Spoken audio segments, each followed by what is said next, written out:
Hello everybody, it's me, and welcome back to another video. Now, in this video, I wanted to talk about some buffs, I think it was just purely nerfs actually, that are coming to some Loomians very soon, probably with the PvP 2.0 update, which is the next big update in Loomian Legacy. Now, this was all told by Jamiy on Twitter today. He asked a little while back, like, hey, what are some, like, buffs and nerfs, think things are too overbearing? Then he shared a list with everyone explaining some buffs and nerfs that are going to be coming with PvP 2.0. But I think it's exclusively nerfs, you know? So we're kind of going to be going off of that. But yeah, I wanted to break it down and give my thoughts on everything and kind of just talk about, like, what would make sense and what doesn't. And yeah, overall, just let everyone know how I feel about it, and then you guys can talk about it as well in the comments. But yeah, with all that being said, let's get straight into it. Alright, and heading straight into it, we're going to be starting with Gargolem Defense. Now, thing is, with Gargolem Defense, anything that happens to one Gargolem form happens to all of them. And the Gargolem line is going to be losing Empathize, which, unless they found out a way where, like, Gargolem, the base form, could have Empathize, but then if you try to switch it to defense it doesn't have it, then hey, then this is entirely wrong by me. But yeah, Gargolem Defense is going to be losing Empathize, which in my opinion the problem with it is driving force. You know, the fact that it has so much bulk and it's really easy to just get your driving forces off. You can slap things as well. It's a really big problem. The thing that it always lacked was its recovery, and Empathize really wasn't the best way to give Gargolem its healing. But I guess if Jamiy sees that as a problem, it's fine. I do think that maybe in the future it could lose driving force as well. But then it kind of loses its whole purpose of being something defensive. I don't know. In my opinion, Gargolem Defense needs driving force to be useful. That's the thing. Because if you don't have driving force, you can't force switches, meaning that threats can just come in on you for, like, completely for free. You don't do any damage, and all you can really do is slap down, set up your barbs. That's it, right? You can remove traps, set up barbs, and slap down. That's the only thing it would be able to do if it didn't have driving force. Driving force makes Gargolem Defense good, and if people are going to complain about it being good, that driving force is the issue, you can say that, but I really think that Empathize is a solid spot to start. I don't think that if it loses driving force, Gargolem Defense becomes bad in my opinion. I don't think it'd be very good with that. And yeah, the next one we're going to talk about is Jamiy, which it is losing Deep Freeze. Now, I saw some people saying, like, what did Jamiy do? Why does it deserve this? Think about this. Let's say it's like, oh, I want to add a counter to Jamiy on my team. Oh, it is a light and water type. Let me add a plant type. Oh wait, it has ice coverage. Okay, let me go ahead and add in a, let's say, Malamurk or Luminami with Mega Chomp, right? You could add all of those things and it would be able to do good into Jamiy. But then you come to the realization that its ice coverage actually hits water types super effectively. So basically making Jamiy incredibly hard to switch into purely because of Deep Freeze. Right, if it had something like Frost, since it's losing Deep Freeze, I think it could use Frost Beam, but Deep Freeze is definitely the problem with Jamiy. It was just too difficult to switch into, and just made it too oppressive to the point where it's like, there's like no good switch-ins to stop Jamiy, because Light and Ice is an incredibly good offensive typing, and on top of that you have Water, which will be able to hit Fire types. And yeah, overall it's like, I think it's a fine nerf. I don't know if it was deserved, but I think it's fine to have. Now, the next one we're going to have is Charonix. Now, you know that I'm excited for this. Charonix is going to be losing Spite, losing Light Speed Ray, and then switching out its Prismatic ability. Now, I always say how I hate Charonix a lot, but if I'm being realistic, it is just annoying to fight, because all it does is it clicks Magnify and then kills stuff, right? That's all Charonix really does. And the fact that it had priority on top of that, I don't think Lightspeed was used that much, but when I say used that much, I mean like in a competitive sense. I never really follow competitive LL. I kind of dropped it after a while back. But with this change of Charonix, you can finally actually properly revenge kill it. without it being able to just kill you in a single move, right? And it's more punishable for them to click magnify, because like, oh crap, do I need to kill this chipped thing that comes in, or do I just click magnify? So it has that aspect to it as well. And then it losing spite is also pretty fine. I never really encountered any spite Tronixes, but I know that the spite's a pretty good move. And then it is losing prismatic, which it's losing. I think that the prismatic change is probably the biggest change of them all, because it's now losing the mind game of, oh, is it Reaper or is it prismatic? You know, it's losing that mind game. So now light moves are pretty free to be used on it. But to be fair, it was pretty broken. This thing had 3 freaking immunities and 1 thing that hit super effectively. Like, be honest. That's a little dumb if it was running prismatic. So this is a good nerf to defensive Charonix, which I think is entirely deserved. It just is too annoying and too good. It was a little too good. I think these nerfs are fine though. I think the prismatic change is probably the biggest nerf though. And then we have Lampurge. We're still on the Charonix. Lampurge is being nerfed, so Captivating will only work on the first turn the user hits the field. Which, if you don't know what Captivating does, it's like a redirection redirection ability. So whenever you switch in, you get to redirect move. And basically, it was just really good in doubles, and you could dodge, so then they couldn't avoid. You basically waste your turn. You could then spite. You could just dodge. You would use dodge, use a move. You would use dodge, you would use a move, and your teammate would be completely fine. And on top of that, it only had the one weakness being metal, right? So it was just kind of hard. And then maybe what could have been funny is if you had like something that was like a hunt, I don't even know, like a hunter, right, with magnet and a Lampurge. They try to take down the Lampurge with a super effective metal move. You would just attract it with the magnet on hunter. That could be kind of funny tech, but yeah, I think this is a good nerf. It was really, really oppressive, so I think solid in W nerfs. Then we have Glissadia getting a nerf of Chilling Passion from a 50% power increase to a 25 power increase and a 25 energy cost reduction. So its stab moves are now going to, or its ice moves are now going to cost 25% less energy, and they're going to have 25% more power. Which, yeah, good nerf to Glissadia, compensating for the nerf by giving it the energy reduction. But then you come to the realization, wait, what about Arceus? And unfortunately, Arceus is getting the Zamazenta treatment, where Arceus is getting nerfed as well.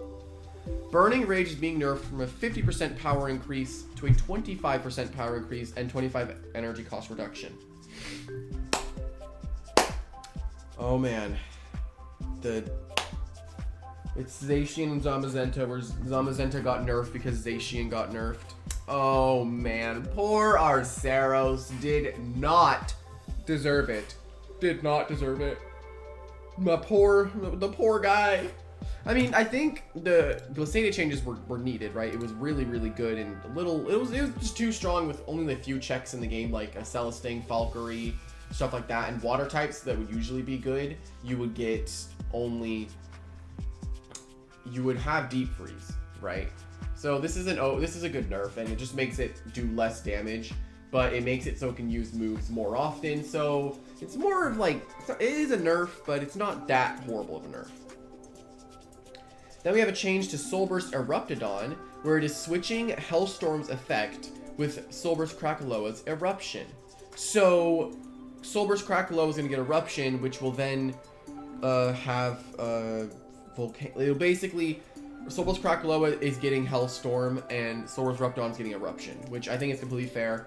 No one uses Soulburst Krakaloa because Soulburst Eruptodon is right there. But now that Soulburst Krakaloa is going to have access to that Hellstorm, is going to be really good. And then Soulburst Krakaloa in the future is also going to get the Heat Wave setting ability, which, oh man, Sun boosted Hellstorm is going to be crazy. And then we have Imperior nerfs going from Resentful from 100% of their health to 50% of their health.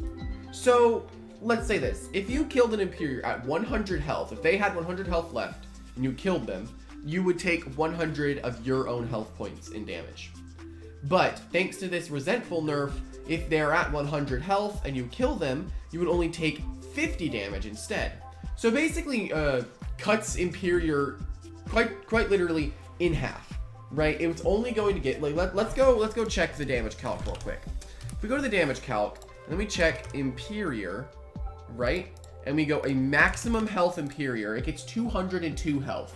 But with this nerf, it will now, at maximum, only get rid of 101 of your health points. In my opinion, completely deserved. It's not fair to have an offensive threat that can destroy someone's entire team, like Nymare or Eruptodon or like Valkyrie, stuff like that. And then they just switch it in Imperior and you can't freaking do anything because they have like 0 defenses in both. They have 0 in both of their defenses. And it's just like, oh man, you know, and it's just not a thing that is fair. Having something that can just switch in and not care if it dies or not, because it will get rid of something that you don't want to deal with. But yeah, I think W nerfs for Imperior. And then we have Cosmeor Unleashed, switching out the Surrogate ability. So now, Cosmeor Unleashed is losing Surrogate. Now, I saw some people that are like, dude, please do not remove Surrogate from Cosmeor. It is the only thing that makes it fun. And to that I say, shut up. Like, dude, Surrogate is a ridiculously good ability. Like, look, you have Specs Toad, right? That thing can dish out insane damage. Oh, it died? Go switch in your Cosmeor that now is faster than everything on the opponent's team, and then also can just spam the Ancient move, right? And then you just take way too much damage.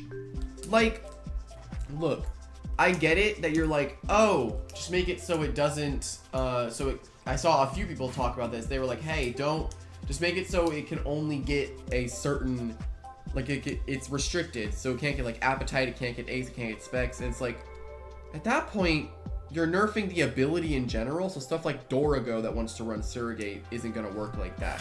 It's better to get rid of it instead of trying to change it so it stays. It's really not that bad. Cosmeor Unleashed, yeah, is definitely not going to be as fun as it was before. But I think it's deserved because it's not fair that you can get rid of something that is so offensively threatening to your team, and then someone just switches it in again. And then it's like, oh, well, I'm cooked, right? It's fair, and this is the fine change, and we don't know what the switch out of the ability is going to be, much like we don't know what the switch out ability of Charonix's Prismatic is going to be. But I still think that this is fine, and it's not as serious as people are saying it's going to be. Like, it's fine. I think it definitely deserves it. And then we have Gastroke losing Tamp. Now that's what we call a W. Soulburst Gastroke with Tamp was way too bulky, not fun to fight at all, and if you didn't have a stall breaker or something that could break down Gastroke over time, you were never going to win the battle anyway. So it losing Tamp is definitely good, and will make Gastroke, oh god, stop yawning. It'll make Gastroke not a boring thing to fight. You know, hopefully not. It's still going to be boring because it's just going to click photosynthesis whenever it loses 10% of its health. But hey, it is what it is. But now, we are going to go on the last one, which is going to be Zulong losing Fire Breath. Now look, I get it's a dragon and that it should breathe fire, but in the current meta, there is like 2 things. I think there's literally 1 thing. No, there's 2. There are just a few things that can actually switch in on Zulong and threaten it out. One of them being Gargolem Defense, the other one being like Eloguana, right? Those are bulky, annoying things that only can perform. It's just boring, right? Zulong losing Fire Breath means that Tyrex and hyper-offensive teams can actually come back into the meta because hyper-offense is bad because the only way to check Zulong was with Tyrex, which is good on hyper-offense. But then you come to the realization like, oh crap, I can't do that now because it has freaking Fire Breath. I think in the future, Zulong can get Fire Breath again, but when the meta is much more equipped to deal with it. I think that right now, it is fine how it is. You could run Blaze Chomp, right? Hey, I'm just saying.